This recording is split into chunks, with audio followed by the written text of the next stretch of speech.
আগে চলো আগে চলো।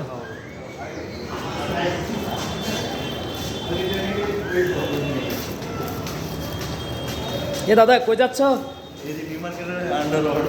ও আচ্ছা আগে চলো।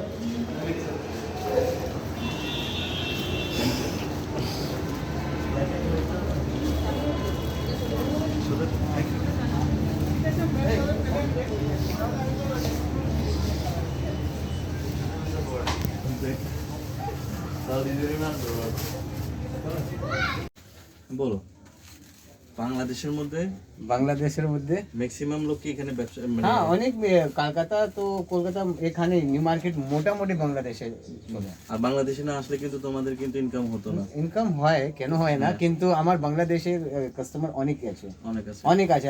আপনি ওখান থেকে কিছু মানে হসপিটাল জন্য আসো, কোনো মানে ছুটি ভ্যাকেশন জন্য আসো, কিন্তু এখানে আসে, এখানে সব কিন্তু টুরিস্ট যদি ধরো আজকে যদি টুরিস্ট যদি কম আসে, তাহলে তোমাদের কিন্তু লোকালি মানুষ যারা তারা কিন্তু প্রতিদিন কিনতে আসবে না, যারা টুরিস্ট তারা তো কিন্তু আসা যাওয়ার মধ্যেই আছে। আমার এই দেখুন নিউ মার্কেট যা আছে আপনার টুরিস্ট জন্যই আছে এখানে, মানে ফরেন থেকে ফার্স্ট অফ অল আসে। বাংলাদেশ বাংলাদেশ তো অনেক আছে, 90% বাংলাদেশ আছে, তারপরে 10% ফরেন থেকে আসে।